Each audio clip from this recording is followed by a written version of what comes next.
അസ്സലാമലൈക്കും. എല്ലാവർക്കും ഡാംസ് കഫേയിലേക്ക് സ്വാഗതം. ഇന്ന് നമ്മൾ ഉണ്ടാക്കാൻ പോകുന്നത് ചിക്കൻ വെച്ചൊരു സ്റ്റൂ ആണ്. എന്നാൽ നമുക്ക് ആ റെസിപ്പിയിലേക്കൊന്ന് പോയാലോ. ചിക്കൻ സ്റ്റൂ ഉണ്ടാക്കാൻ വേണ്ടി ഞാനിവിടെ ഒരു 300 ഗ്രാം ചിക്കൻ കഴുകി വൃത്തിയാക്കി എടുത്തിട്ടുണ്ട്. ഇനി ഇതിലേക്ക് നമുക്ക് ആവശ്യത്തിനുള്ള ഉപ്പ് ചേർത്ത് കൊടുക്കാം.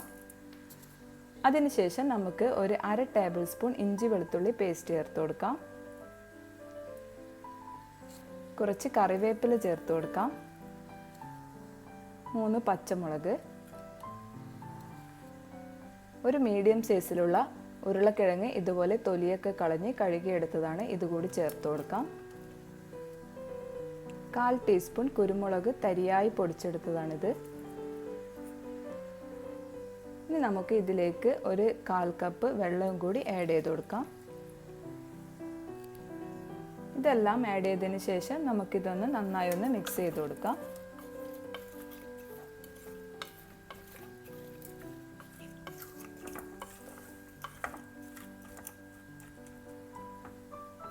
മിക്സ് ചെയ്തതിന് ശേഷം നമുക്ക് കുക്കറിൻ്റെ മൂടി വെച്ച് മീഡിയം ഫ്ലെയിമിലിട്ട് ഒരു 2 വിസിൽ വരുന്നത് വരെ ഇതൊന്ന് കുക്ക് ചെയ്തെടുക്കാം. സ്റ്റൂവിലേക്ക് വേണ്ടിയുള്ള ഗരം മസാല റെഡിയാക്കാൻ വേണ്ടി ഞാനിവിടെ 1 ടീസ്പൂൺ വലിയ ജീരകം എടുത്തിട്ടുണ്ട്. അതുപോലെ തന്നെ ഒരു മീഡിയം സൈസിലുള്ള ഒരു തക്കോലം, 10 ഗ്രാമ്പു, 2 കഷ്ണം പട്ട, 3 ഏലക്ക. ഇത്രയും സാധനങ്ങളാണ് നമുക്ക് സ്റ്റൂവിലേക്കുള്ള ഗരം മസാല റെഡിയാക്കി എടുക്കാൻ വേണ്ടത്. ഇത് നമുക്ക് ചൂടാക്കി എടുക്കുകയൊന്നും വേണ്ട, നമുക്കൊരു മിക്സിയിലിട്ടൊന്ന് പൊടിച്ചെടുക്കാം. ഇനി ഒരു പാൻ അടുപ്പിൽ വെച്ച് ചൂടായി വരുമ്പോൾ നമുക്കിതിലേക്ക് ഒരു 2 ടേബിൾ സ്പൂൺ വെളിച്ചെണ്ണ ഒഴിച്ചു കൊടുക്കാം.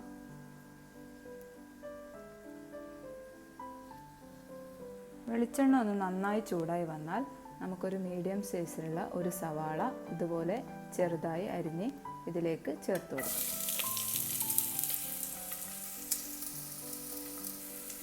ഇനി നമുക്ക് ഇതൊന്ന് നന്നായി ഒന്ന് വഴറ്റിയെടുക്കാം. ചിക്കൻ കറിക്കൊക്കെ വഴറ്റിയെടുക്കുന്നത് പോലെ ഒരുപാട് അങ്ങ് വഴന്ന് കിട്ടേണ്ട ആവശ്യമൊന്നുമില്ല. ഒരുപാട് ബ്രൗൺ കളർ ആകുന്ന സമയത്ത് നമ്മുടെ സ്റ്റൂവിൻ്റെ കളറ് ഒരു വൈറ്റ് കളർ നഷ്ടപ്പെടും. അതുകൊണ്ടാണ് ബ്രൗൺ കളറാക്കി എടുക്കേണ്ടതെന്ന് പറയുന്നത്. ഇനി ഇതിലേക്ക് നമുക്കൊരു 1/4 ടീസ്പൂൺ ഇഞ്ചി വെളുത്തുള്ളി പേസ്റ്റ് കൂടി ചേർത്ത് കൊടുക്കാം. 3 പച്ചമുളക്, ഒരു തണ്ട് കറിവേപ്പില.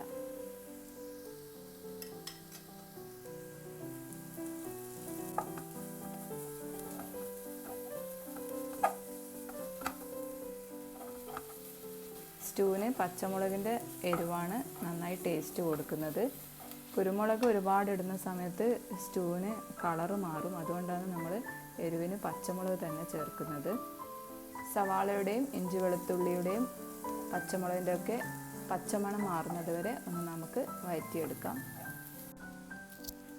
നമ്മുടെ ചിക്കനും പൊട്ടറ്റോയും ഇവിടെ കുക്കായി വന്നിട്ടുണ്ട്. 2 വിസിൽ വന്നതിന് ശേഷം പ്രഷറൊക്കെ പോയതിന് ശേഷം നമുക്കൊന്ന് തുറന്ന് നോക്കാം. ഇതിവിടെ നന്നായി കുക്കായി വന്നിട്ടുണ്ട്. നമ്മുടെ സവാള ഇവിടെ വഴന്ന് വന്നിട്ടുണ്ട്. ഇനി നമുക്കിതിലേക്ക് നേരത്തെ കുക്ക് ചെയ്ത് വെച്ച പൊട്ടറ്റോവും ചിക്കനും ഇതിൻ്റെ സ്റ്റോക്കോട് കൂടി തന്നെ നമുക്കിതിലേക്ക് ഒഴിച്ചു കൊടുക്കാം.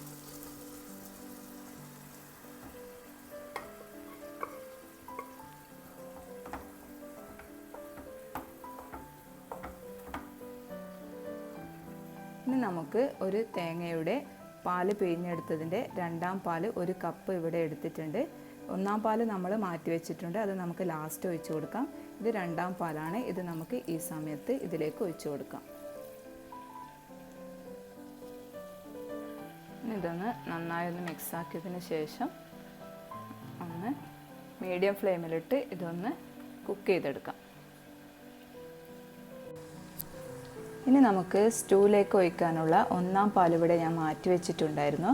ഇതിലേക്ക് നമുക്ക് ഒരു 10-12 കാഷ്യൂ നട്ട്സ് വെള്ളത്തിൽ ഒരു അരമണിക്കൂർ കുതിർത്തി വെച്ചതിന് ശേഷം ഈ 1ാം പാലിലേക്ക് നമുക്ക് കുതിർത്ത് വെച്ച കാഷ്യൂ നട്ട്സ് ചേർത്ത് കൊടുത്ത് ഒന്നുകൂടി ഒന്ന് മിക്സിയിലിട്ട് നന്നായി ഒന്ന് അരച്ചെടുക്കാം.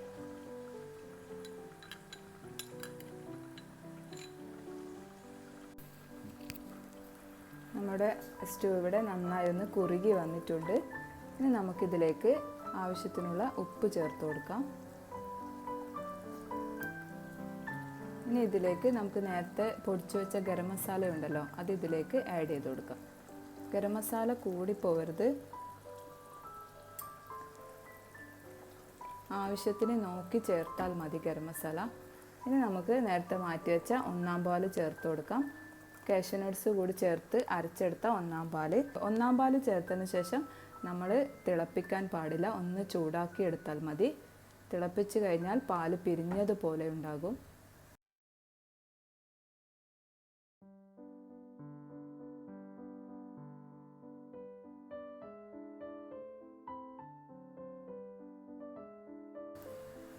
നമ്മുടെ സ്റ്റൂ ഇവിടെ ചൂടായിട്ടുണ്ട്. ഇനി ഇതിൻ്റെ മുകളിൽ കുറച്ച് കറിവേപ്പില ചേർത്ത് കൊടുക്കാം.